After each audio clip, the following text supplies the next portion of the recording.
போன வாரம் நம்ம பேசின 100 சடலங்கள், அந்த 100 சடலங்கள்லையுமே எலும்புக்கூடுகள் மட்டும்தான் கிடச்சிச்சு. ஆதாரங்கள் அப்படின்ட்டு எந்த ஒரு இடத்துலையுமே நமக்கு கலெக்ட் பண்ணிக்கிறதுக்கு எந்த ஒரு விஷயமுமே இருக்கல. அப்படி இருக்கும்போது பல பேருக்கு பல கேள்விகள் இருந்திருக்கும். ஆக்சுவலாக இந்த ஒரு சம்பவம் நடந்திருக்க வாய்ப்பு இருக்கா? இந்தியாவில் இந்த மாதிரி சம்பவங்கள்லாம் நடந்திருந்தாலும் மீட்கப்பட்டதுக்கு அப்புறமா கூட எதனால தண்டனைகள் கிடைக்கப்படலை அப்படிங்கிற மாதிரி பல கேள்விகள் இருந்திருக்கலாம். சரி, ஓகே, இது மட்டும்தான் நடந்த சம்பவம் அப்படின்ட்டு நாங்கள் எலும்புக்கூடுகளை மட்டும்தான் எடுத்து வெளியே வச்சிருக்கோம். ஆனால் இந்த ஒரு இடத்தை சுற்றி நடந்த சம்பவங்களுக்கு ஏதாச்சும் இன்வெஸ்டிகேஷன்ஸ் இதுக்கு முன்னாடி நடந்திருக்கா? இதுக்கு முன்னாடி இந்த ஒரு இடத்த சுற்றி ஏதாச்சும் கேசஸ் இந்த ஒரு விஷயத்தினால சம்மந்தப்பட்டு கிடைச்சிருக்கா? இன்னும் வரைக்குமே அந்த கேசஸ் இருக்கா? அப்படிங்கிற மாதிரி பல பேருக்கு பல கேள்விகள் இருக்கும். சரி, ஓகே ப்ரோ, நீங்கள் சொன்ன எல்லாமே பெண்கள் தான் சீரழிக்கப்பட்டு கொலை செய்யப்பட்டவர்கள் அப்படின்னு. அப்போது இந்த ஒரு இடத்த சுற்றி இதுக்கு முன்னாடி பெண்கள் சீரழிக்கப்பட்டு கொலை செய்யப்பட்டிருக்காங்களா? எல்லாரையுமே புதைச்சிட முடியுமா? ஏதோ ஒரு இடத்துல மிஸ் ஆகியிருக்கணும் இல்லையா? அந்த மாதிரி பல கேள்விகள் உங்களுக்குமே கூட இருக்கும், எனக்குமே கூட. இந்த ஒரு கேஸை ஃபர்ஸ்ட் பார்க்கும்போது அப்படி தான் இருந்துச்சு. அப்படி இருக்கும்போது இந்த ஒரு இடத்தை சுற்றி நடந்த இன்னும் பல கேசஸை நான் தேட வேண்டியதாக இருந்தது.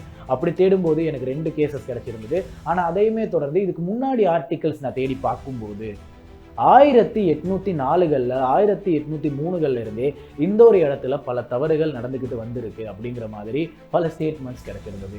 அதையும் தொடர்ந்து 1700களில் 1970களில் வந்து ஆக்சுவலாக ஒரு டீச்சரை ரேப் செய்யப்பட்டு கொலை செய்யப்பட்டு எரிக்கப்பட்டு இந்த ஒரு இடத்துல கிடைச்சிருக்காங்க அப்படிங்கிற மாதிரி பல தகவல்கள் கிடைச்சிருந்தது. ஸோ இந்த மாதிரி பல கேசஸ் இந்த ஒரு கேஸ்க்குள்ளே வருது.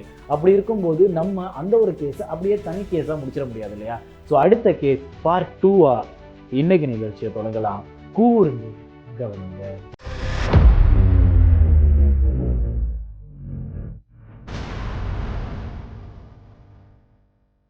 அஃப்கோர்ஸ் சில பேர் இப்போ தான் இந்த ஒரு நிகழ்ச்சியை பார்க்க வரீங்களா இருக்கும், போன வாரம் மிஸ் பண்ணியிருப்பீங்களா இருக்கும். அதனால் போன வாரம் என்ன நடந்தது அப்படிங்கிற ஒரு ஐடியா உங்களுக்கு இல்லையா இருக்கும். ஸோ போன வாரம் என்ன நடந்தது அப்படிங்கிற ஒரு ரீகேப் நீங்கள் பார்க்க வேண்டியது அவசியமாக இருக்குது. ஆக்சுவலாக இந்த ஒரு கோவிலை பற்றி நம்ம பேசலை. பெண்கள், நூற்றுக்கணக்கான பெண்கள் சீரழிக்கப்பட்டு கொலை செய்யப்பட்டிருக்காங்க. இந்த ஒரு கோவிலை சுற்றி இருக்கிற இடங்கள்ல தான் இவங்களோட சடலங்கள் புதைக்கப்பட்டிருக்கு. அதனால் மட்டும்தான் நம்ம இந்த ஒரு கோவிலை மென்ஷன் பண்ணுறோமே தவிர இந்த ஒரு கோவிலை பற்றி நம்ம பேசலை. ஸோ தொடர்ந்து இந்த ஒரு கோவிலை சுற்றி அப்படி இல்லைன்னா இந்த ஒரு இடத்தை சுற்றி நடந்த பல விஷயங்களை பேச போகிறோம். இப்படி பேசும்போது இப்போ சால்வ் ஆன கேசஸ் தான் பேச போகிறோம். ஸோ பெயர்கள் அடிப்படும். எல்லாரும் தொடர்ந்து கவனிங்க. அதுக்கெல்லாம் முன்னாடி ஒரு சின்ன ரீகேப் பார்த்துடலாம். ஜூன் 22ஆம் தேதி இந்த ஒரு நபர் வந்து அட்வொகேட்டை மீட் பண்ணியிருக்காரு. அந்த ஒரு மீட்டிங்கில் இப்படிலாம் சம்பவம் நடந்திருந்திருக்கு, நான் இவ்வளோ பேரை புதைச்சிருந்திருக்கிறேன், இதுக்கு காரணம் இவங்க தான் அப்படிங்கிற மாதிரி பல விஷயங்களை எடுத்து முன்னாடி வைக்கிறாரு. இந்த ஒரு விஷயத்தை கேட்டுட்டு அட்வொகேட்ஸுக்கு ஒன்றுமே புரியலை. அதனால் அவங்க இருக்கிற டீட்டெயில்ஸ் எல்லாத்தையுமே கரெக்டாக கலெக்ட் பண்ணிக்கிட்டு ஜூன் 24ஆம் தேதி எஸ்பி ஆஃபீஸ் போகிறாங்க. எஸ்பி ஆஃபீஸ் போனதுக்கப்புறமா ஜூன் 24ஆம் தேதி இன்னொரு கேஸை பெருசாக கன்சிடர் பண்ணிக்கல. அதுக்கப்புறமா பல நாட்கள் கடந்து ஜூலை 4ஆம் தேதி இந்த ஒரு நபரே டைரெக்டாக எஸ்பி ஆஃபீஸுக்கு வர்றாரு. இந்த 2 அட்வொகேட்ஸ் கூட ஃபுல்லாக கவர் பண்ணிக்கிட்டு தான் வராரு. இவரோட ஐடென்டிட்டியை யாருக்குமே காட்டிக்க விரும்பலை. ஏன்னா இவரும் கொலை செய்யப்படலாம் அப்படிங்கிற ஒரு காரணத்தினால இவர் எஸ்பி ஆஃபீஸ்க்குள்ளே வராரு. வந்ததுக்கு அப்புறமா இந்த கேஸ் ஃபைல் பண்ணப்படுது, எஃப்ஐஆர் எழுதப்படுது. ஜூலை 10ஆம் தேதி கோர்ட் மூலியமா இவரோட ஐடென்டிட்டியை கவர் பண்ணுறதுக்கான தேவையான பாதுகாப்பு கொடுக்கணும் அப்படிங்கிறத இந்த ஒரு கோர்ட்ல இருந்து கன்ஃபார்ம் பண்ணுறாங்க. ஜூலை 11ஆம் தேதி இந்த ஒரு கேஸ் கோர்ட்டுக்கு வருது. ஜூலை 11ஆம் தேதி இந்த ஒரு கேஸ் வாய்ப்பு இருக்கு, நடந்திருக்கலாம், இன்வெஸ்டிகேஷன்ஸ் பண்ண போகிறாங்க அப்படிங்கிற கன்ஃபர்மேஷன்ஸை கொடுக்குறாங்க. அந்த ஒரு கன்ஃபர்மேஷன் கொடுத்ததுக்கு அப்புறமா இந்த ஒரு கேஸோட இன்வெஸ்டிகேஷன்ஸ் ஆரம்பிக்குது. ஜூலை 11ஆம் தேதி இந்த ஒரு கேஸ் உள்ள வந்ததுக்கு அப்புறமா இன்வெஸ்டிகேஷன்ஸ் தொடர்ந்து போயிருந்தாலும் அடுத்த நாள் கேஸ் கோர்ட்டுக்கு வந்துமே கூட இந்த ஒரு கேஸ் பெரிய அளவில் பேசப்படலை. இந்த ஒரு கேஸோட அடுத்த நடவடிக்கையாக எதுவுமே இருக்கலை. இன்வெஸ்டிகேஷன்ஸ் நடக்குது அப்படின்னு சொல்லியிருந்தாலும் அடுத்த நடவடிக்கை அப்படின்ட்டு ஒன்றுமே இருக்கலை. ஆக்சுவலாக இப்போ கொலை செய்யப்பட்ட பொண்ணுங்களோட நிலைமை தான் என்ன அப்படிங்கிற மாதிரி பல பேருக்கு பல கேள்விகள் இருந்துச்சு. உதைக்கிறதை தவிர அவருக்கு வேற வழியே தெரியலை. ஏன்னா அவரோட குடும்பத்தையே கொலை பண்ணிடுவாங்க அப்படின்னு சொல்லியிருக்கு. அப்படியும் இல்லைன்னா இந்த ஒரு கோவிலில் எனக்கு வேலை பார்க்க முடியாது, என்னால் காசு சம்பாதிக்க முடியாது அப்படிங்கிறதுனால அந்த ஒரு பயத்தினாலையும் இவர் புதைக்கிற வேலைங்களை பார்க்குறாரு. சில நாட்கள் கம்ப்ளீட்டாக துணிமணியே இல்லாத பெண்கள் காயப்பட்டு உடம்புகள் அங்கெங்கன்னு சிதைக்கப்பட்டு மண்டை உடைக்கப்பட்டு அப்படியே வந்திருக்காங்க. சில நாட்கள் துணிமணி பாதிக்கு பாதி தான் இருக்குது, கம்ப்ளீட்டாக துணிமணி இல்லை, சீரழிக்கப்பட்டு அந்த பெண்கள் வர்றாங்க. இந்த பெண்கள் எல்லாமே வந்து 30 வயசுக்கு மேலானவங்களா அப்படி இல்லைன்னா சின்ன குழந்தைங்களா அப்படின்னு கேட்டுக்கிட்டிங்கன்னா எஸ், கல்லூரி படிக்கிற குழந்தைங்கள் தான், ஸ்கூல் படிக்கிற குழந்தைங்க தான் மோஸ்ட்லி இந்த ஒரு கேஸ்க்குள்ளே வர்றாங்க. ஸ்கூல் படிக்கிற குழந்தைங்க, காலேஜ் படிக்கிற குழந்தைங்க தான் இந்த கேஸ்க்குள்ளே வர்றாங்க. எல்லாருமே சீரழிக்கப்பட்டு, காயப்படுத்தப்பட்டு, பல விதங்களில் இந்த ஒரு காருக்குள்ளே கொண்டு வந்து சேர்க்கப்பட்டிருக்காங்க. சேர்க்கப்பட்டதுக்கு அப்புறமா இவருமே கூட வேற வழி இல்லாமல் பயத்தினாலையும் கவலையோடையும் இந்த பிணங்களை புதைச்சிக்கிட்டு தான் வந்திருக்கிறாரு. இந்த ஒரு கேஸ் ஆக்சுவலாக 5 வருஷம் 6 வருஷமாக தான் இவர் பண்ணியிருக்காரா அப்படின்னு கேட்டுக்கிட்டிங்கன்னா, கிட்டத்தட்ட 2014 வரைக்குமே, இவர் வேலையை விட்டு போகிறது வரைக்குமே இந்த ஒரு விஷயத்த பண்ணிக்கிட்டு தான் இருந்திருக்காரு. ஆக்சுவலாக இவர் மட்டும்தான் பண்ணாரா அப்படின்னு கேட்டுக்கிட்டிங்கன்னா, அது ஒரு பெரிய நதிக்கரைங்க. நதிக்கரையை சுற்றி பல குப்பைங்க. அது எல்லாத்தையும் அவர் மட்டுமே க்ளீன் பண்ணிட முடியுமா? இல்லை, பல பேர் அந்த ஒரு இடத்துல வேலை பார்த்துருக்காங்க. பல பேர் வேலை பார்த்துருக்கிறனால அந்த ஒரு நதிக்கரையை சுற்றி பல விதத்தில் குப்பைகள் நிறைஞ்சிருக்கும். அதை எல்லாத்தையுமே எடுத்து போடுறதுக்கு ஆள் இருந்திருக்காங்க. ஸோ 10-15 பேர்கிட்ட, 5-6 பேர்கிட்ட வரைக்குமே இந்த ஒரு இடத்துல சடலங்களை புதைக்கிறது, எரிக்கிறது அப்படிங்கிற விஷயங்களை பண்ணியிருக்காங்க இவரு கூடவே அப்படின்னு சொல்லப்படுது. ஆனால் இவர் எதனால இந்த ஒரு விஷயத்தை நிறுத்தினாரு, எப்படி இவர் தப்பிச்சாரு அப்படின்னு கேட்டுக்கிட்டீங்கன்னா, 2014 இதே மாதிரி அந்த ஒரு கார் இந்த ஒரு இடத்துக்கு வருது. வரும்போது இவர் பயந்துகிட்டே நின்றுகிட்டு இருக்கிறாரு. அப்படி நிற்கும்போது கார்ல இருந்து இந்த 4 பேர் இறங்குறாங்க. இறங்குனதுக்கு அப்புறமா பாடிஸ் இருக்கு, புதைச்சிரு அப்படின்னு சொல்றாங்க. சொல்லும்போது இவர் பதட்டத்தோட திரும்ப காரை எட்டி பார்க்கும்போது அது அவரோட குடும்பத்துல ஒருத்தர். இப்போதான் அவரு பயமும் சரி, அழுகையும் சரி, கோவமும் சரி, வெறுப்பும் சரி, வேற எதுவுமே பண்ண முடியாம ஒரு கோவத்தோட பயத்தோட பார்த்துக்கிட்டே இருக்காரு. அப்படி பார்த்துக்கிட்டு இருந்துட்டு வேற வழி இல்லாம அவங்களையும் சேர்த்து புதைக்கிறாரு. புதைச்சதுக்கு அப்புறமா அவரு அந்த ஒரு இடத்துல இருந்து ஒரு விஷயத்த முடிவு பண்றாரு. இப்போ நம்ம இங்க இருந்தோம்னா அடுத்ததா நம்மளும் சரி, நம்மளோட குடும்பமும் சரி கொலை செய்யப்பட்டு இதே இடத்துல புதைக்கப்படுவோம் அப்படிங்கிற மாதிரி இவர் முடிவு பண்றாரு. சரி, ஓகே ப்ரோ, பெண்களை மட்டும் தானே சீரழிக்கப்பட்டு புதைச்சாங்க, இவர் ஒரு ஆண் தானே, இவர் எதுக்கு பயப்படுறாரு அப்படின்னு கேட்டீங்கன்னா, இல்ல, இந்த ஒரு இடத்துல ஆண்களோட சடலங்களும் இருக்கு. அந்த ஒரு கோவில்ல பிச்சை எடுத்துக்கிட்டு இருந்தவங்க, கையேந்திக்கிட்டு இருந்தவங்க, அவங்களோட பிணங்கள் கூட இந்த ஒரு இடத்துல இருக்கு. பல பேர் சோசியல் மீடியாவில் சொன்ன ஒரு விஷயம் தான், இவங்களோட ஆர்கன்ஸை கடத்துறதுக்காக தான் இந்த ஒரு கொலைகளை பண்ணி இந்த ஒரு இடத்துல புதைச்சிருப்பாங்க அப்படிங்கிற மாதிரி சொல்றாங்க. ஸோ எஸ், ஆண்களோட பிணங்களும் இருக்கு. இதனால இவர் ரொம்பவுமே பயப்பட்டு 2014 இந்த ஒரு இடத்த விட்டு ஓடி போறாரு. இன்னொரு ஊருக்கு ஓடி போறாரு. 2014 ஓடி போன அந்த ஒரு நபர் கிட்டத்தட்ட 10 வருஷம் 11 வருஷம் இந்த ஒரு விஷயத்தினால தூக்கமே இல்லாம, பல கவலையினால, டிப்ரெஷன்னால இந்த ஒரு இடத்துல இருக்கிற பிணங்களை எப்படி காப்பாற்ற போறோம் அப்படி இல்லைன்னா அவங்களோட ஆத்மா சாந்தி அடையலைன்னா எனக்கு எவ்வளோ பெரிய மன உளைச்சலா இருக்கு அப்படிங்கிறத ஃபீல் பண்ணியே வேற வழி இல்லாம ஒரு நாள் இவரை கம்ப்ளீட்டா மறைச்சிக்கிட்டு, துணிமணிகள் எல்லாத்தையுமே போட்டு மறைச்சிக்கிட்டு, முகங்களை மறைச்சிக்கிட்டு, கண்ணு மட்டும் தெரிகிற மாதிரி தான் இந்த ஒரு அட்வொகேட்ஸை வந்து மீட் பண்றாரு. அதுக்கப்புறமா தான் இந்த ஒரு கேஸ் கம்ப்ளீட்டாக முன்னாடி போகுது. அதுக்கப்புறமா இந்த ஒரு இடங்கள்ல தோண்டப்பட்டு சடலங்கள் மீட்கப்பட்டுச்சா அப்படிங்கிறது தானே கேள்வியா இருக்கு. ஸோ இந்த ஒவ்வொரு குழியிலையுமே ஒவ்வொரு மர்மங்கள். கோவிலோட ரொம்பவுமே பிரபலமான இடங்கள்ல இந்த மாதிரி பெண்களோட சடலங்கள் மீட்கப்பட்டிருக்கு இந்த நாள் இன்வெஸ்டிகேட்டர்ஸ் மூலியமா. ஆனா இந்த நாள் இன்வெஸ்டிகேட்டர்ஸுமே கூட இந்த ஒரு கேஸ்ல கம்ப்ளீட்டா நிலைச்சு நிக்கல. கொஞ்ச காலங்கள் போயிட்டு இந்த ஒரு கேஸ் இன்னுமே பேசப்பட்டுக்கிட்டு இருக்கும்போது இந்த ஒரு இன்வெஸ்டிகேட்டர்ஸ்ல 2 பேர் இந்த ஒரு கேஸ்ல இருந்து விலகி போறாங்க. எங்களால இந்த ஒரு கேஸை இன்வெஸ்டிகேட் பண்ண முடியாது அப்படின்ட்டு விலகி போறாங்க. சில இடங்கள்ல இன்னொரு விஷயமா கேள்விப்பட்ட ஒரு விஷயம் தான், ஒருத்தர் இந்த ஒரு நபர் இந்த ஒரு வந்து சொன்ன அப்ரூவர் இருக்காரு இல்லையா, அந்த ஒரு அப்ரூவரையுமே கூட மிரட்டியிருக்காரு. இந்த ஒரு கேஸை வாபஸ் வாங்கிரு, இந்த ஒரு கேசஸ்ல இருந்து வெளியே போயிரு அப்படின்ட்டு மிரட்டியிருக்காரு அப்படின்னு சொல்லப்படுது. ஏன்னா இது வரைக்குமே அவர் ஐடென்டிட்டியை வந்து க்ளோஸ் பண்ணி தான் வச்சிருக்கிறாரு. வெளியே யாருக்குமே அவரோட முகங்கள் தெரியாது, பெயர்கள் தெரியாது. அப்படி இருக்கும்போது இன்வெஸ்டிகேட்டர்ஸுக்கு தெரியும் இல்லையா, ஸோ அதனால அவங்க மிரட்டி இருக்கிறதா கூட சொல்லப்படுது. ஸோ இந்த மாதிரி பல விஷயங்கள் இந்த ஒரு கேஸ்க்குள்ளே போய்கிட்டு இருக்கு. அப்படி இருக்கும்போது கோவில் மேனேஜ்மெண்ட்னால தான் 4 பேர் கொண்டு வந்து இந்த சடலங்களை கொடுத்தாங்க அப்படிங்கிறத இந்த ஒரு நபர் கன்ஃபார்ம் பண்றாரு. அதனால இந்த ஒரு கோவிலை சுற்றி பல இன்வெஸ்டிகேஷன்ஸ் நடக்க ஆரம்பிக்குது. அப்படி ஆரம்பிக்கும் போது இந்த ஒரு கேஸ்க்குள்ள பல இன்னும் ஆதாரங்கள் கிடைக்குது. சரி, ஓகே ப்ரோ, இவங்கெல்லாம் வந்து புதைக்கப்பட்டாங்க, சிதைக்கப்பட்டாங்க, சடலங்கள் கிடைக்கப்பட்டுச்சு, எலும்புக்கூடுகள் இருக்கு, யாரோ ஒருத்தர் எங்கேயோ கொலை பண்ணி இந்த ஒரு இடத்துல வந்து கொலை பண்ணி போட்டு இருந்திருக்கலாம் இல்லையா, கோவில் மேனேஜ்மெண்ட் அப்படின்னு இவர் பொய் சொல்லியிருக்கலாம் இல்லையா அப்படின்னு சொல்றீங்களா இருக்கும். ஆனா இந்த ஒரு கோவிலை சுற்றி இதுக்கு முன்னாடியே இந்தியாவில் பல சம்பவங்கள் நடந்திருக்கு. அந்த சம்பவங்களும் நம்ம தொடர்ந்து பேசினாதான் இப்போ இருக்கிற இந்த ஒரு சடலங்களை பற்றியும் நம்ம தொடர்ந்து பேசக்கூடியதாக இருக்கும். ஆனால் இப்போ நேர கட்டமைப்பு ரொம்பவுமே கம்மியாக இருக்குது. அப்போ என்ன பண்ணலாம், அடுத்த வாரம் அந்த கேசஸ் பற்றியும் நம்ம தொடர்ந்து பேசலாம். அதுக்கெல்லாம் முன்னாடி ஸோ ரீகேப்பில் உங்களுக்கு புரிஞ்சது என்ன அப்படின்னு பார்த்துக்கிட்டிங்கன்னா, கிட்டத்தட்ட 100 பெண்களோட சடலங்கள் இந்த ஒரு இடத்துல மீட்கப்பட்டிருக்கு. பல ஆண்களும் கொலை செய்யப்பட்டிருக்கிறாங்க. ஒரு நபர் வந்து இது ஒரு சாட்சியாக கொடுத்துருக்கிறாரு. அதுக்கப்புறம் இந்த ஒரு நபர் மிரட்டவும் பட்டிருக்கிறாரு. இன்வெஸ்டிகேஷன் டீம் இன்னமும் தேடிக்கிட்டு இருக்காங்க. அப்படிங்கிற மாதிரி பல சம்பவங்கள் நீங்கள் கேட்டிருந்திருப்பீங்க. பட் இந்த ஒரு கேசஸ் எல்லாத்தையுமே ஏதோ ஒரு இடத்துல இதுக்கு முன்னாடி கேசஸாக டாக்குமெண்ட் செய்யப்பட்டிருக்கா, இதுக்கு முன்னாடி எஃப்ஐஆர் போட்டுப்பட்டிருக்கா, இதுக்கு முன்னாடி தேடி இருக்காங்களா அப்படிங்கிற மாதிரி பல பேருக்கு பல கேள்விகள் இருக்கும். அப்படி இருக்கும்போது 2 கேசஸ் இந்த ஒரு இடத்த சுற்றி ரொம்பவுமே பிரபலமாக நடந்திருக்கு. அந்த கேசஸ் பற்றி தான் நம்ம பேச போகிறோம். அதில் முக்கியமாக இருக்கிறது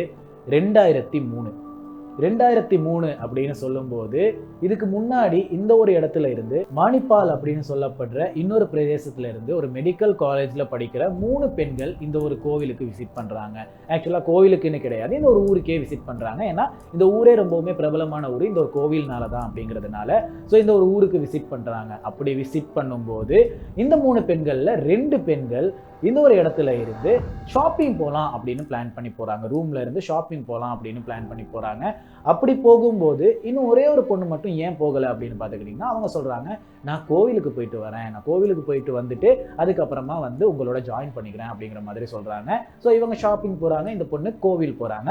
இந்த ஒரு பொண்ணோட பேர் அனன்யா. சரியா? இந்த ஒரு அனன்யா அப்படின்னு சொல்லப்படுற குழந்தை கோவிலுக்கு போகுது. அதுக்கப்புறமா ஈவினிங் ஆகுது, கொஞ்சம் நேரம் போகுது, ஈவினிங் ஆகுது. அதுக்கப்புறமா தொடர்ந்து நாள் முடிஞ்சதுக்கு அப்புறமா திரும்ப இந்த ஒரு பொண்ணு ரூமுக்கு வரலை, ரிட்டர்ன் வரலை அப்படின்னு சொன்னதுமே இந்த பெண்களுக்கு ஒன்றுமே புரியலை. சரி, ஓகே, ஈவினிங் ஆயிடுச்சு, கோவிலுக்கு போனால் அனன்யாவை காணோம் அப்படின்னு இருக்கும்போது இந்த 2 பொண்ணுங்க வந்து ரொம்பவுமே பதறிடுறாங்க. சரியா?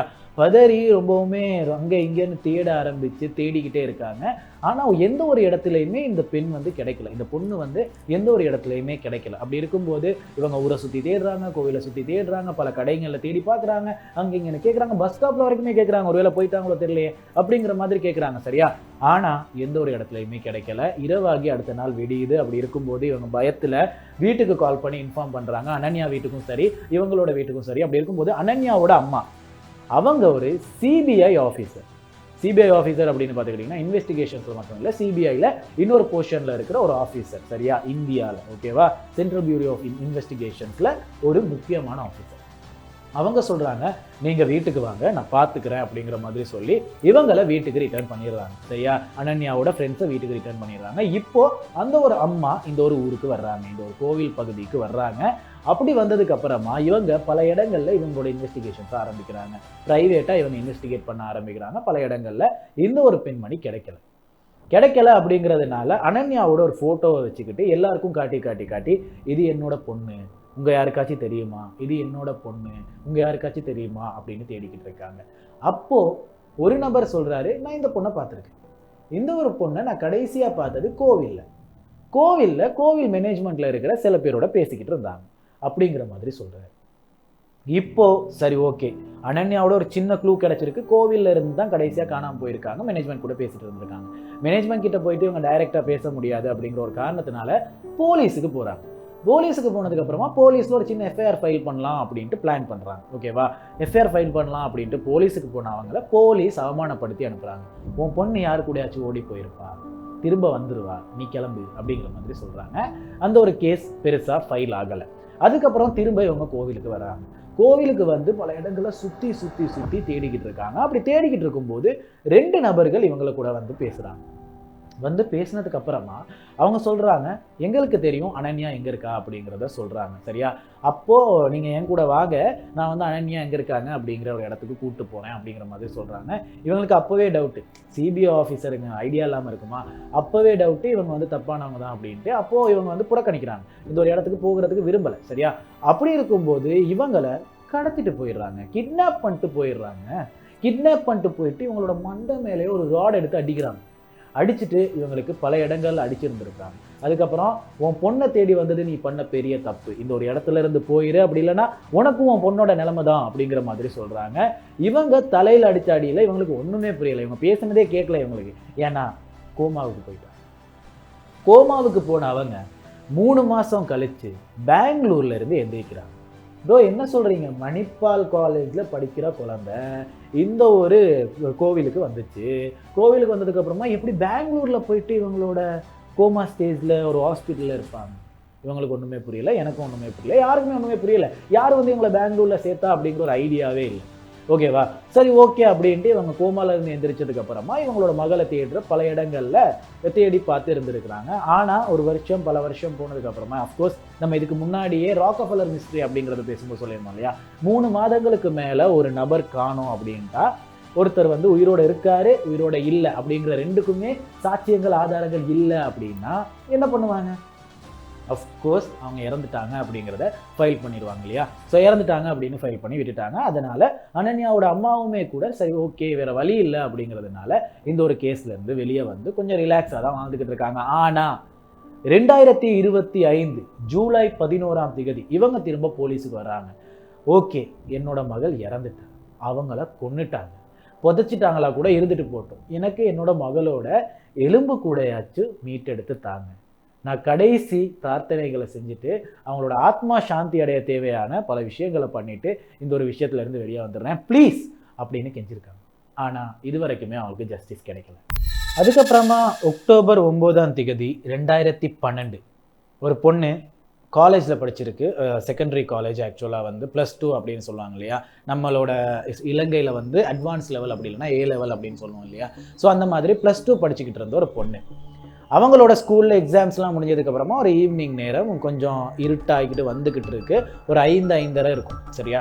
அவங்க வந்து ஸ்கூல்ல இருந்து திரும்ப வீட்டுக்கு வராங்க. ஸ்கூல்ல இருந்து இவங்களோட வீட்டுக்கு கிட்டத்தட்ட 500 மீட்டர்ஸ் தான் தூரம். இந்த ஒரு ஸ்கூல் இருக்கிறது இந்த ஒரு கோவிலை சுற்றி இருக்கிற ஒரு பிரதேசத்தில் சரியா. இந்த ஒரு ஸ்கூல்ல இருந்து இவங்க உள்ளே வர்றாங்க வீட்டுக்கு வர்றதுக்காக. 500 மீட்டர்ஸ் ஓகே. அந்த ஒரு 500 மீட்டர்ஸ் கடந்து வரும்போது 200 மீட்டர்ஸ் முன்னாடி போகும்போது இவங்களோட மாமா நிற்கிறாரு. அவங்க வந்து ஒரு பைக்கில் நின்றுக்கிட்டு இருக்காங்க, இவரை வந்து கை காட்டியிருக்காங்க சரியா. மாமா வந்து பைக்கில் போய்கிட்டு இருந்திருக்கிறாங்க, இந்த குழந்தை வந்து கை காட்டியிருக்கு, மாமாவும் கை காட்டியிருக்காரு. அதுக்கப்புறமா ஒரு 300 மீட்டர் இருக்குது தெரியுமா, அந்த ஒரு 300 மீட்டர் கடந்து போகும்போது சௌஜன்யா அப்படின்னு சொல்லப்படுற குழந்தைய காணும். ஓகே, நைட் ஆயிடுச்சு, இருட்டிருச்சு, வீட்டிலேருந்து எல்லாரும் தேட ஆரம்பிக்கிறாங்க ஆஸ் யூஷுவல் சரியா. வீட்டிலேருந்து எல்லாருமே தேட ஆரம்பிக்கிறாங்க, பதட்டம். இந்த ஒரு ஊருக்குள்ள சின்ன ஊர், சின்ன கிராமம் தானே, அந்த ஒரு கிராமத்துக்குள்ள வந்து இந்த ஒரு வீட்டில் இருக்கிற மக்களோட, இந்த வீட்டில் இருக்கிற அம்மா அப்பா கூட எல்லாருமே க்ளோஸ் தான். அதனால இந்த ஒரு கிராமத்தில் இருக்கிற நிறைய பேர் சேர்ந்து இந்த ஒரு குழந்தைய தேட ஆரம்பிக்கிறாங்க. நைட் ஆயிடுச்சு, நைட்டு ஃபுல்லாக செம மலை சரியா. இவங்க வீட்டு பக்கத்தில் தேடுறாங்க, ரோட்டில் தேடுறாங்க, சுற்றி இருக்கிற காட்டு பகுதிகளில் தேடுறாங்க, வயல் பக்கத்தில் தேடுறாங்க, இந்த மாதிரி எல்லா இடத்துலையுமே தேடுறாங்க. செம மலை இருந்துமே கூட கொடையை பிடிச்சிக்கிட்டோ வாழை இலையை தலையில் வச்சுக்கிட்டோ எப்படியோ தேடிக்கிட்டு தான் இருக்காங்க. ஆனால் முழு நாளும் கிடைக்கல. அடுத்த நாள் காலையில் இவங்க தேடின அதே காட்டு பகுதிக்குள்ள ஒரு இடத்துல இந்த ஒரு பெண்ணோட சடலம் கிடைக்குது. எப்படி கிடைக்குது அப்படின்னு பார்த்துக்கிட்டிங்கன்னா, துணி கிழிக்கப்பட்டிருக்கு, முதுகெலும்பு உடைக்கப்பட்டிருக்கு, தலை சிதைக்கப்பட்டிருக்கு, அண்டர்வேர்ஸ் இன்னர்வேர்ஸ் எதுவுமே இல்லை. இவங்களோட ஷால் மூலியமாக கைகள் கட்டப்பட்டிருக்கு, ஷால் மூலியமாகவும் ஐடி கார்டு மூலியமாகவும் கைகள் கட்டப்பட்டிருக்கு, ரேப் செய்யப்பட்டிருக்காங்க, அஃப்கோர்ஸ் சீரழிக்கப்பட்டிருக்காங்க. இவங்களோட உடல் உறுப்பு அவங்களோட ப்ரைவேட் பார்க்குக்குள்ள கிட்டத்தட்ட 6 சென்டிமீட்டருக்கு சேர் நிரப்பப்பட்டு சடலமாக கிடைக்கிறாங்க. இவங்க தேடின அதே காட்டில் காலையில் இப்படி சடலமாக கிடைக்கிறாங்க. அப்படி கிடைக்கும்போது அவங்களோட அம்மா அப்பாவுக்கு ஏற்றுக்கவே முடியலை. அழுகுறாங்க. அவங்களோட வேறொரு விஷயம் பண்ண முடியாது இல்லையா, கதறி அழுகுறாங்க. சொல்லும்போது எனக்கே அழுக தான் வந்துச்சு, கதறி அழுகுறாங்க. அதுக்கப்புறமா வந்து இந்த கேஸ் ஃபைல் ஆகுது. அஃப்கோர்ஸ் கேஸ் ஃபைல் ஆகும் இல்லையா. ஆனால் இதில் ஒரு பிரச்சனை இருக்குது. நான் தான் சொன்னேன் இல்லையா, நைட் ஃபுல்லாக மழை அப்படின்ட்டு. நைட்டு ஃபுல்லாக மழைன்னா காலையில் கிடைச்ச சடலம் நைட்டு வச்சுருந்தா கூட ஈரமாக இருந்திருக்கணும் இல்லையா. ஏதோ ஒரு இடத்துல துணிமணி ஆச்சு, கிழிஞ்ச துணிமணி ஆச்சு, ஈரமாக இருந்திருக்கணும் இல்லையா, ஈரமாக இருக்கலை. காலையில் தான் இந்த ஒரு சடலம் வைக்கப்பட்டிருக்கு இந்த ஒரு இடத்துல அப்படிங்கிறத கண்டுபிடிக்கிறாங்க. சரி ஓகே, அப்படின்னு இருக்கும்போது ஒருத்தரை அரெஸ்ட்டும் பண்ணியிருக்காங்க. அரெஸ்ட் பண்ணதுக்கு அப்புறமா கிட்டத்தட்ட 11 வருஷம் கழிச்சு இந்த ஒரு நபர் ஒரு இன்னசென்ட் தான் அப்படின்னு சொல்லி கோர்ட்னாலேயே இவரை ரிலீஸ் செஞ்சுருக்காங்க. சரி ஓகே ப்ரோ, அவ்வளோ பெரிய தப்பு பண்ண ஒரு குழந்தைய, அவ்வளோ பெரிய ஒரு விஷயத்த பண்ணி ஒரு குழந்தைக்கு இந்த ஒரு நபரை எப்படி ரிலீஸ் பண்ணாங்க அப்படின்னு கேட்குறீங்க. அவர் இன்னசென்ட் தான், ஆக்சுவலாகவே அவர் ரேப் பண்ணலை. ஓகே, ஆக்சுவலாகவே அந்த ஒரு சம்பவத்தை பண்ணது அவர் கிடையாது. இந்த ஒரு விஷயத்தை எப்படி கன்ஃபார்ம் பண்ணுறீங்க ப்ரோ அப்படின்னு கேட்டுக்கிட்டிங்கன்னா, இதை சொன்னது அந்த ஒரு குழந்தைங்களோட பேரண்ட்ஸ், அவங்களோட அம்மா. சரியா, நாங்கள் சொல்லலை, அவங்களோட அம்மா தான் சொல்கிறாங்க. ஏன்னா இன்னர் வேர்ஸ் கூட இல்லாமல் தானே இந்த ஒரு குழந்தை இறந்து போணுச்சு. சரியா, ஸோ அதனால் இன்னர் வேர்ஸை வச்சு ஏதாச்சும் ஒரு இன்வெஸ்டிகேஷன் பண்ணலாம் அப்படிங்கிற ஒரு ஏக்கத்தோட போலீஸ் இவங்களோட வீட்டில், இந்த ஒரு குழந்தையோட வீட்டில் அம்மா கிட்ட இந்த ஒரு குழந்தையோட ஒரு இன்னர் வேரை கேட்டிருக்காங்க. இந்த ஒரு அம்மாவுக்கு போலீஸ் மேலே ஒரு சின்ன சந்தேகம். அதனால இந்த ஒரு இன்னர் வேர்ல ஒரு சின்ன மார்க் வச்சு தான் இந்த ஒரு அம்மா இன்னர் வேரை கொடுத்துருக்காங்க. இந்த ஒரு இன்னர் வேர் தான் அந்த ஒரு சந்தேகப்பட்ட நபரோட வீட்டில இருந்து கிடைச்சது அப்படின்ட்டு அந்த ஒரு நபரை அரெஸ்ட் பண்ணியிருக்காங்க.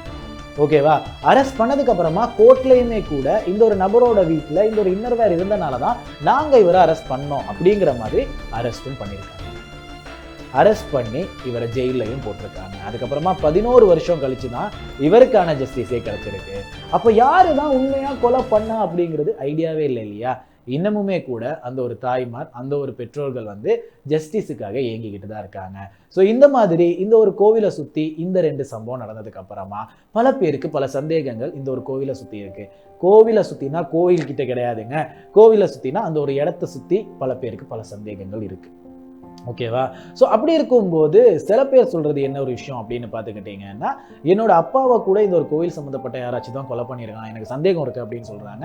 இன்னொருத்தர் சொல்றாரு, நான் ஒரு பெண்ணோட சடலத்தை தூக்கிட்டு போகும்போது நான் பார்த்தேன், பெண்ணோட சடலத்தை இவங்க புதைக்கும் போது நான் பார்த்துருக்கேன், ஆனால் ஒரு பயத்தில் நான் இது வரைக்குமே போலீஸில் சொன்னதில்லை அப்படிங்கிற மாதிரி பல பேர் இப்போ கொண்டு பல விஷயங்களை சொல்கிறாங்க. ஆனால் யாருனாலையுமே ஏற்றுக்க முடியல. நான் முன்னாடி வீடியோலேயே சொன்ன மாதிரி இன்வெஸ்டிகேட்டர்ஸ் 2 பேர் இந்த ஒரு கேஸ்ல இருந்து வெளியே போகிறாங்க. ஒருத்தர் மிரட்டி இருக்கார். ஓகேவா, அப்படி இருக்கும்போது பல விஷயங்கள் இந்த ஒரு கேஸுக்குள்ள வருது. ஆனா இதுக்கெல்லாம் முன்னாடி நான் சொல்லியிருந்தேன் இல்லையா, இந்த கேஸ் இப்போ ஆரம்பிக்கல அப்படின்ட்டு. 1979களில் இந்த கோவில்னால மேனேஜ் செய்யப்படுற ஒரு ஸ்கூல், அந்த ஒரு ஸ்கூல்ல டீச்சரா ஒருத்தர் இருக்காங்க, வேதவள்ளி அப்படின்னு சொல்லப்படுற ஒரு டீச்சர். சரியா, அவங்க அடுத்த ஹெட் மாஸ்டர் ஆகிறதுக்கான குவாலிஃபிகேஷன்ஸ் இருக்கிறவங்க. அவங்களுமே கூட எக்ஸ்பெக்ட் பண்ணிக்கிட்டு இருந்த விஷயம் என்ன அப்படின்னு பார்த்துக்கிட்டிங்கன்னா, அடுத்த ஹெட் மாஸ்டர் நான் தான் அப்படிங்கிற மாதிரி ஒரு எக்ஸ்பெக்டேஷன் தான் இருக்காங்க. ஆனா இந்த ஒரு கோவிலோட மேனேஜ்மெண்ட் சம்பந்தப்பட்ட ஒரு நபரையே எஸ் அஃப்கோர்ஸ் ஹெட் மாஸ்டராக இருக்கிறாங்க. அப்படி ஆக்கும்போது இந்த ஒரு வேதவள்ளி ஹைகோர்ட்டில் போயிட்டு இந்த ஒரு விஷயத்தை ஒரு கேஸாக ஃபைல் பண்ணுறாங்க. கேஸ் ஃபைல் பண்ணதுக்கு அப்புறமா இந்த ஒரு டீச்சரோட பக்கம் தான் சாதகமாக கேஸும் வந்திருக்கு. ஆனால் ஒரு நாள் இவங்களோட புருஷன் வீட்டில் இல்லாத, ஊர்லேயே இல்லாத ஒரு நாள் இவங்களோட வீடு பூந்து இவங்களை சீரழிச்சு காயப்படுத்தி கொலை பண்ணி எரிச்சு இவங்களோட பாத்ரூம்லேயே இவங்களோட பணத்தை போட்டு போயிருந்திருக்கிறாங்க. ஸோ இந்த ஒரு விஷயம் பல பேருக்கு பல கேள்விகளை உண்டாக்கியிருக்கு. இந்த ஒரு கோவிலை சுற்றி இருக்கிற ஒரு குளத்து பக்கத்தில் 1986களில் +1 படிக்கிற பத்மலதா அப்படின்னு சொல்லப்படுற குழந்தையோட சடலம் ரேப் செய்யப்பட்டு சீரழிக்கப்பட்டு மீட்டெடுக்கப்பட்டிருக்கு. இந்த மாதிரி சம்பவங்களும் நடந்திருக்கு. ஸோ இந்த மாதிரி பல விஷயங்கள் இந்த ஒரு இடத்தை சுற்றி நடந்திருக்கிறனால பல பேருக்கு பல கேள்விகள் இந்த ஒரு கோவிலை சுற்றி இருக்கு. இந்தியாவிலையும் சரி பல நாடுகள்லையும் சரி இந்த ஒரு கோவிலை சுற்றி பல சம்பவங்கள் நடந்திருக்கிறத தேடி பார்த்துக்கிட்டு தான் இருக்காங்க. 1803களில் இருந்து இந்த ஒரு கோவிலை சுற்றியும் சரி இந்த ஒரு இடத்தை சுற்றியும் சரி 2000 இருந்து 4000 பெண்கள் சீரழிக்கப்பட்டு கொலை செய்யப்பட்டிருக்கலாம் அப்படிங்கிற மாதிரி பல பேர் பல ஆதாரங்களை முன்னெடுத்து வைக்கிறாங்க. எதனால அப்படின்னு பார்த்துக்கிட்டிங்கன்னா, 1995 இருந்து 2014 வரைக்குமே ஒரு நபர்னாலேயே புதைக்கப்பட்ட அப்படி இல்லைன்னா எரிக்கப்பட்ட சடலங்கள் 100க்கும் மேல இருக்கு அப்படின்னா, அந்த ஒரு இடத்துல கிட்டத்தட்ட 5-6 பேர் அந்த ஒரு வேலையை பார்த்து இருந்திருப்பாங்கன்னா, இந்த ஒரு நபர் 100 சடலங்கள் புதைச்சிருந்தாலும் அந்த ஒரு நபரும் இறந்து இந்த ஒரு இடத்துல புதைக்கப்பட்டிருந்தாலும் கிட்டத்தட்ட 2000 to 4000 நபர்கள் இந்த ஒரு இடத்துல புதைக்கப்பட்டிருக்கலாம், அப்படி இல்லைன்னா கொலை செய்யப்பட்டிருக்கலாம் அப்படிங்கிற மாதிரி பல ஸ்டேட்மெண்ட்ஸ் இந்த ஒரு இடத்தோட முன்னிட்டு வருது. ஸோ இந்த மாதிரி பல திருப்பங்கள் இருக்கிற இந்த ஒரு கோவிலோட கதை, இந்த ஒரு சம்பவத்தோட கதையை தான் நம்ம இந்த வாரம் போன வாரம் 2 வாரமும் பார்த்துருந்தோம். ஸோ உங்களுக்குமே கூட இந்த ஒரு இடத்த சுற்றி பல கேள்விகள் இருக்கலாம், பல திருப்பங்கள் இருக்கலாம். பட் ஸ்டில் கேள்விகள்னா திருப்பங்களை மட்டும்தான் நம்ம இன்னைக்கு பேசியிருக்கோம். தொடர்ந்து அடுத்த வாரம் இன்னொரு முக்கியமான சம்பவத்தோட சந்திக்கலாம். கோவிலை சுற்றி பல கொலைகள், சில இடங்கள்ல சந்தேகங்கள், பல திருப்பங்கள், பல கேள்விகள். அப்படி இருக்கும்போது இது எல்லாத்தையுமே நம்ப முடியுமா அப்படிங்கிற மாதிரி சில இடங்கள்ல பல சந்தேகமும் இருக்கும். ஸோ இது எல்லாத்தையுமே நம்புறதுக்கு முன்னாடி சரி ஓகே, இதுக்கு முன்னாடி இந்த ஒரு இடத்துல வேற எதுவும் கேஸ் ஃபைல் ஆயிருக்கா அப்படிங்கிறது ஒரு கேள்வியா இருக்குல்ல, அதே கேள்விதான் எனக்கும் இருந்துச்சு. அதனால இந்த ஒரு இடத்துல சுத்தி நடந்த பல கேசஸ் நான் தேடினேன். அந்த ஒரு கேசஸ் தான் நம்ம இன்னைக்கு பேச போறோம். அப்படி பேசும்போது இந்த ஒரு இடத்துல நடந்த சம்பவம் உண்மையா இருக்குமா பொய்யா இருக்குமா அப்படின்ட்டு பல கேள்விகள் இன்னும் ஏற்படும். அப்படிங்கிறதுனால தொடர்ந்து பேசலாம்.